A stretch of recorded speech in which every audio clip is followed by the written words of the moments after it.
The other point that is important to bring home, and it is a bit depressing, but it's important that you all be aware of it, and that is that wellness is in crisis.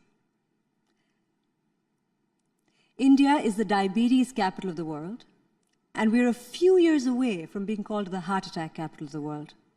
Let me give you some numbers. These are all from the WHO. There are 61 million Indians living with diabetes in our country today. If nothing changes, that number will reach 101 million by 2030.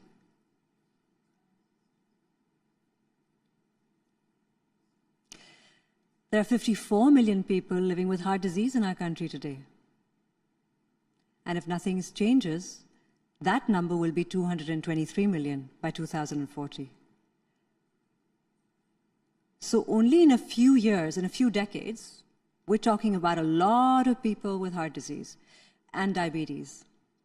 And just to put this in context, just in December of last year, there was a research article that told us that 60% of urban Indian women between the age group of 30 to 45 years are at risk for heart disease in urban India, in urban cities in India. So we're talking about 6 out of 10 women in this room being at risk for heart disease. That's a lot of women. Heart attacks are the second major cause of death in Indian women. The first being breast cancer. And it's important to know that women experience heart attacks differently. Symptoms last for a few days, as opposed to the sudden onset that you might have seen in movies. And you get a jaw pain or an upper back or a shoulder pain that radiates through the arm.